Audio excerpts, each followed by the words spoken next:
Good morning, good evening, good afternoon, everybody. Wherever you are in the world, welcome once again to another session of Living World of Darkness. This is a scene for the werewolf venue. We open up yet again within the thick woods of the Amazon, where Gru are skittering about along with kinfolk, going about their various duties, their various preparations. The part of the Amazonian sept that we're focusing on is the encampment in which the members of the Sept of the Green have been staying for the past couple of weeks now. As Morgan walks around, people may notice that she has a small parcel under her arm, and a look on her face is if she's searching for something, as she doesn't sit and chat up whoever is nearby, as has been her normal habit lately, but instead just politely excusing herself and continuing on her way in her search for the Den parents.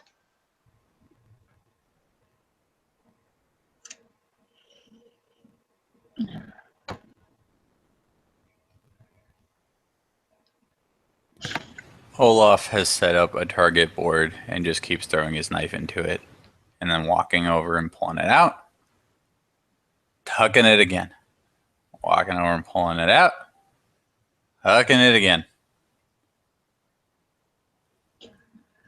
Coles is slightly hunkered down, but not far from Olaf, and remarkably still for a change, and her gaze is alternating between watching, keeping an eye on, not keeping an eye on so much, passing over Olaf, and then turning back to watch the activity of those that are milling about in their preparations.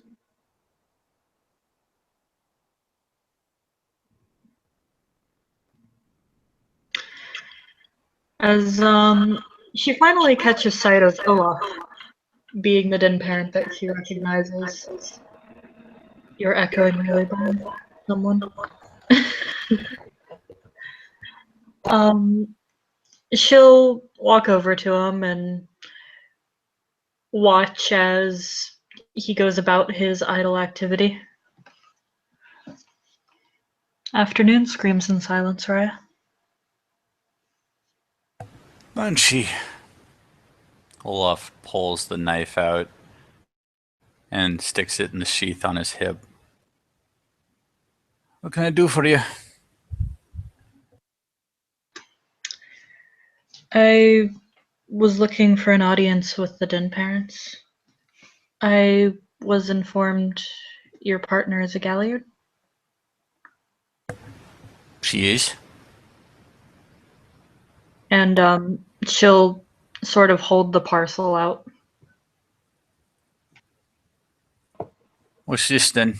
And Olaf walks over and takes it. Be careful with it. These are the remains of Aiden, Blaze of Glory. And looks at the parcel. This is all they could recover. Yes.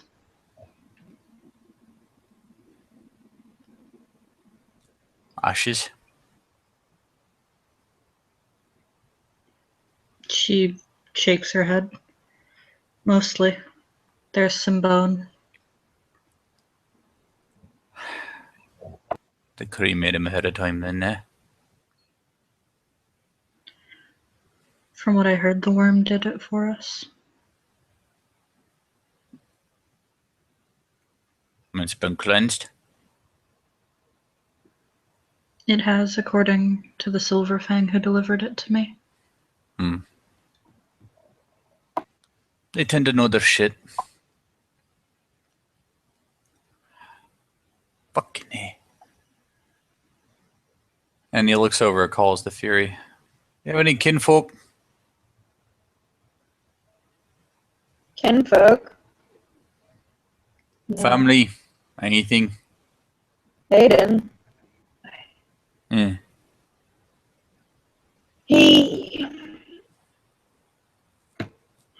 he spoke of things, but not enough to me. Fuck. I'll have to ask some of the other cubs. Figure William, out. William like no more. William then.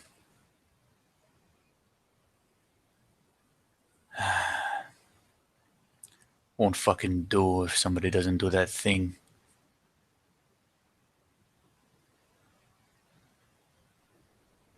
Families do like to know. I did it for all the others. Damned if I won't do it for him.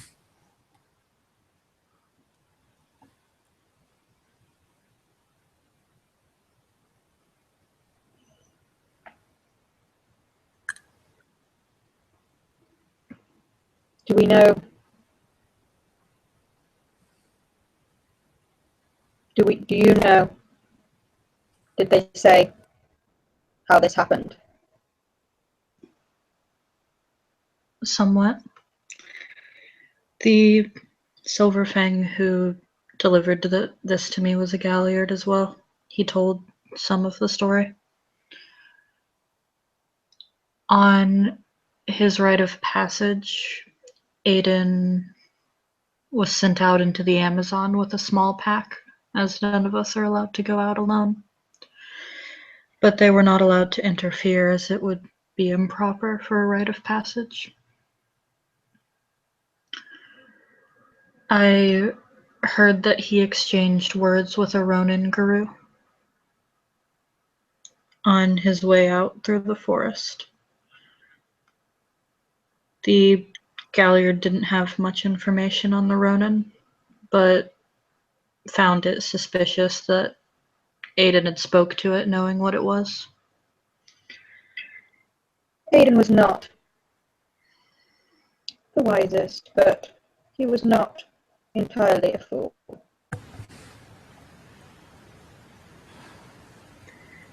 The creature that did this, as I was told, was a corrupted fire spirit. He had fought valiantly against it, but in the end it had won. Consumed him almost entirely.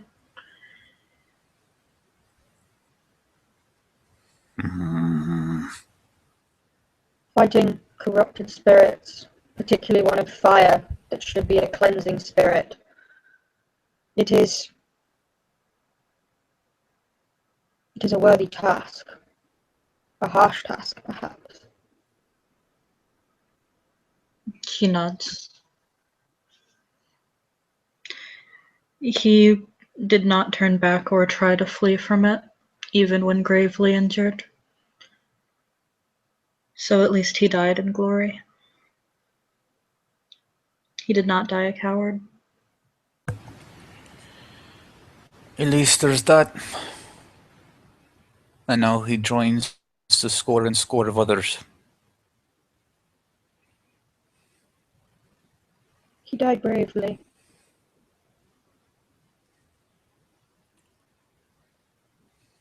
He will be back.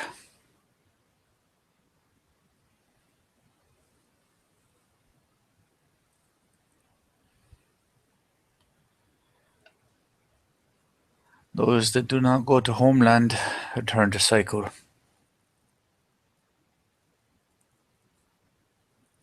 Maybe he will. Maybe he won't. But for now, that is not what we can worry about. For now, if you shall deal with his kinfolk, I can take. Do they want the box? Or shall I deal with the box?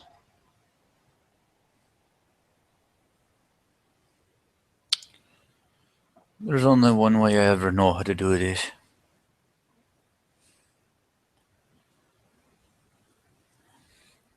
And what is that? Build the pyre. Do the gathering. Make sure his ash, mixes with the earth, cleansed. Dust returns to dust.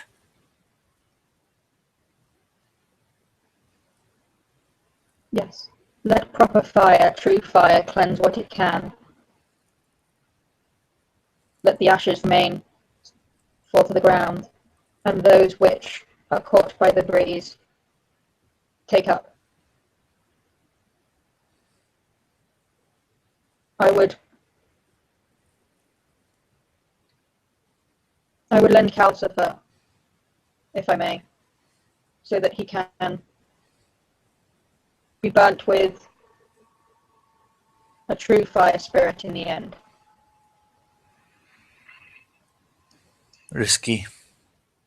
The Umbra's uneasy.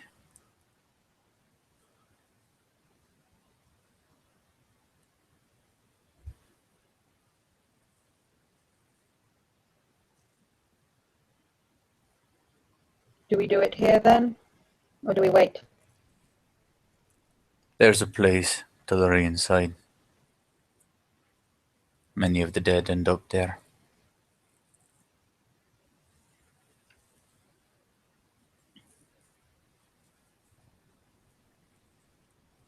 I have a suggestion then, if you will. Aye. If we take most and do the right here, but save some small dust, and if we can, take him back with those who, if we do leave this place. I do not speak as much with Aidan as perhaps I should, but he was happy to be in the Sept of the Green. He was proud to be there. He wanted to be there. If we could take him back to somewhere purer, more proper.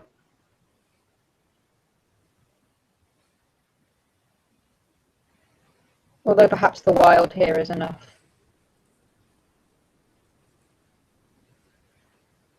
Mayhap, but you have a point.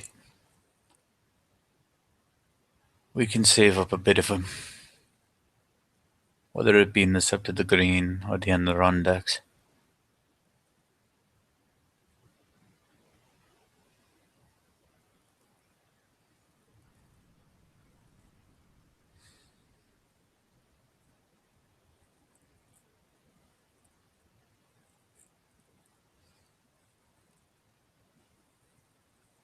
All right. Gather up some cordwood. I'll meet you there.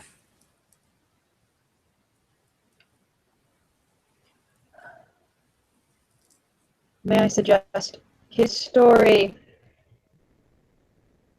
perhaps is not the happiest, but those who are still cubs, and perhaps those who have been recently cubs, perhaps he can still be a lesson.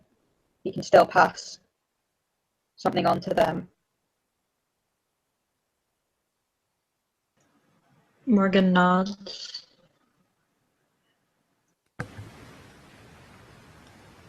He is a Galliard, or he was a Galliard. He can at least pass on this final story, this final lesson. Such a thing as the working of Galliard. Would you like me to speak to him again, and he and I can work on something?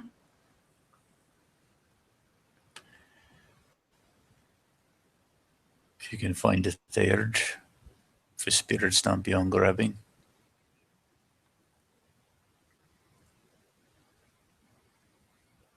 Mind you, may already have fully returned by now. Perhaps. But were there others? You say there were others who were with him who did not act but were witness, could they not aid us in his tale, in his final lesson? I believe they could.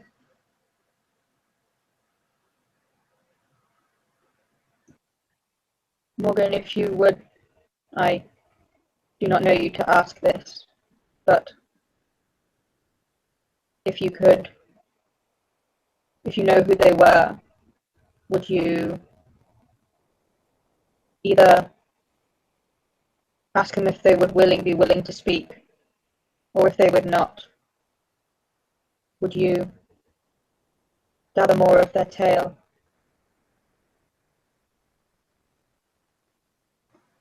Of course, calls the Fury Raya. I would be honored to.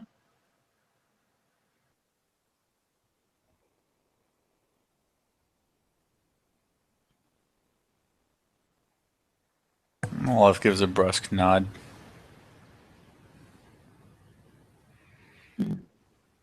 Sensible. As I see, this is Galliard thing. Yes. It is not a duty we relish, but it is important.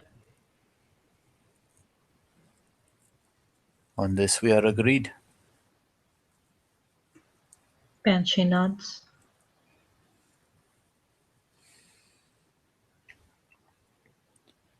Olaf sets the box down.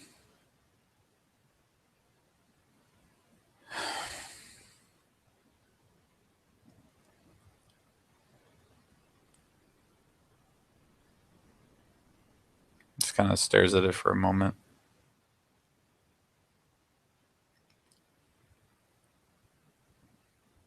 I've lost count.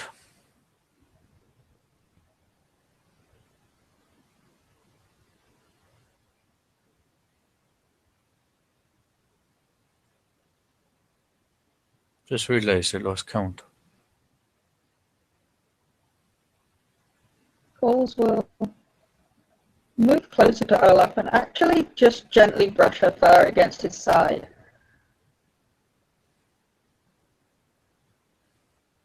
It is not about numbers.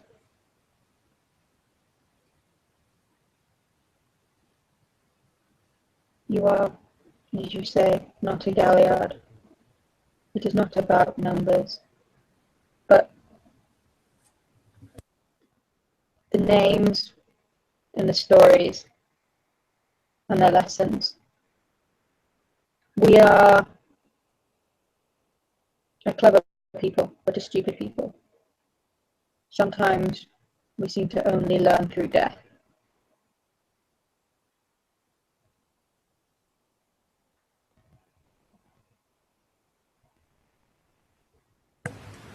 Olaf kind of gives her an erstwhile glance.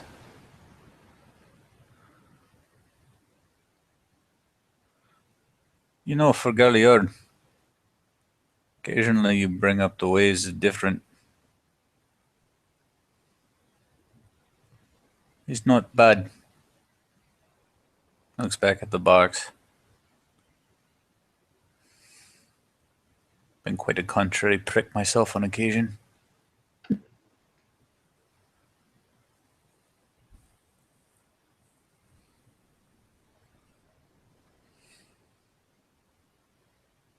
Different is good. As long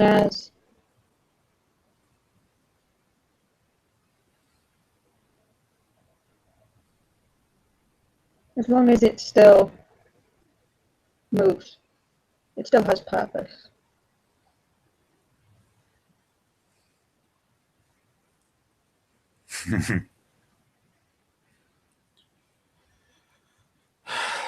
Well, One paw, then the next paw. This seems to be the way we must keep going right now. I approve. I am, how do they put it now? Big fan of task and purpose.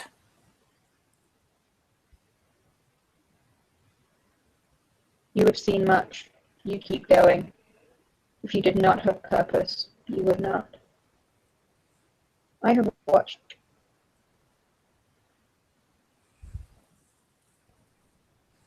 But this place, it is a place of action.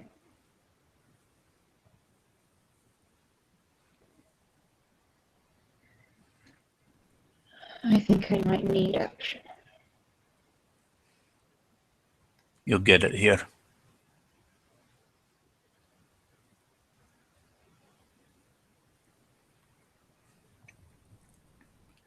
There's no city to loom over us out in these wilds.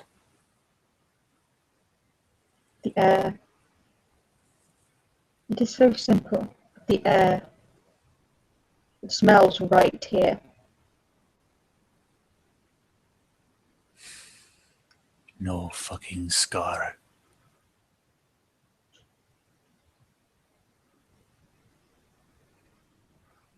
Banshee, I do not know your tale. How do you find this place?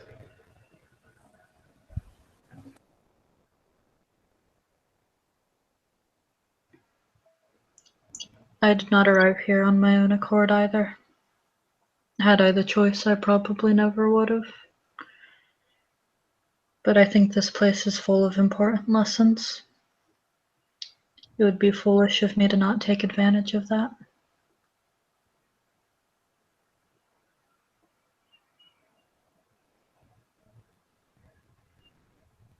This one seems sensible.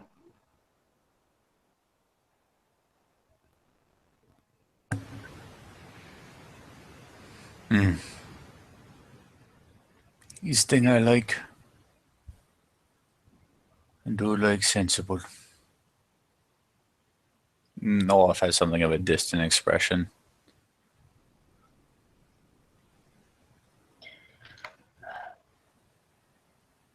Cold at this point will lumber off to her feet. Well, we said action. I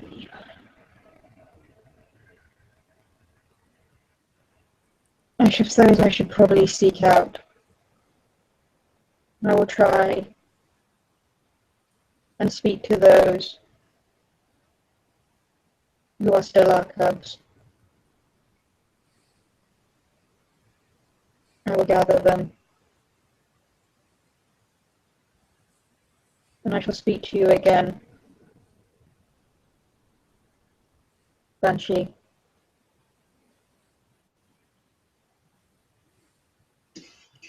She nods. It was good to meet you, calls the Fury Raya.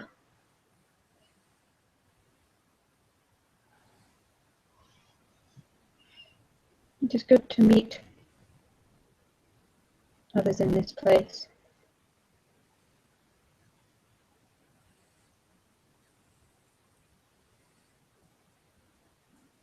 And at this point, Claus is going to stand up and pad away, looking somewhat distracted.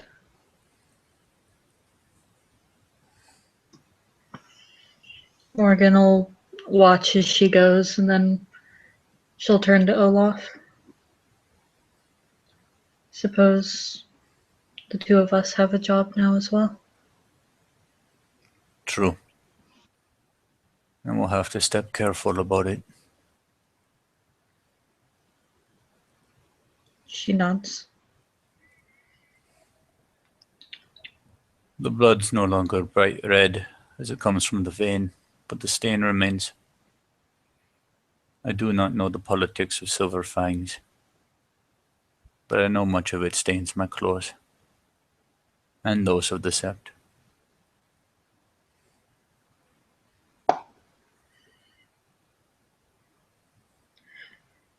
I know too little to speak on that.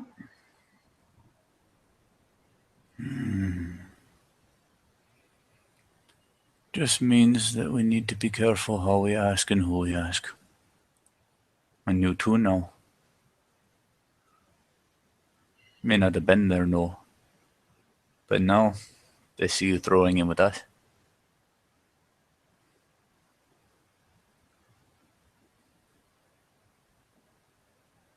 I will accept the bloodstains with the same kindness you have shown me.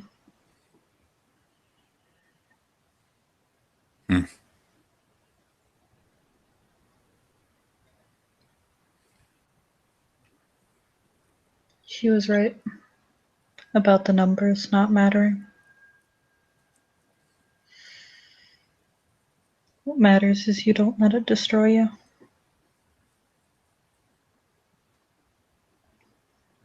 There is nothing on earth or above or below that will separate me from my task and purpose.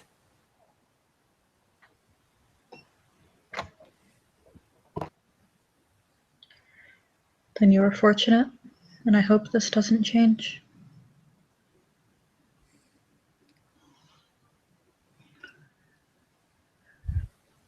Tryggvassons are born and die for the hard fight.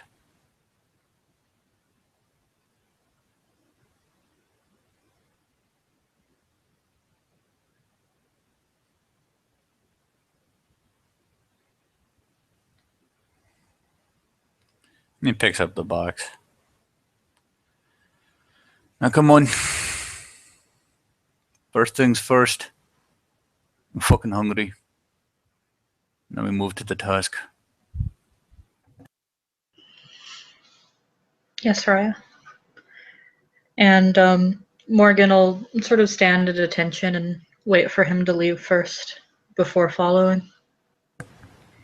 What she gets instead is while she's standing there at attention, as he's passing her, he just kind of grabs her shoulder brusquely and moves her along next to him. And away they will go. Unless there is anything else that anyone would like to do or say, I think this is a good point to end our scene. Thank you to our players for playing. Thank you to our watcher for watching. This has been another scene for Living World of Darkness, Rage Across the Amazon.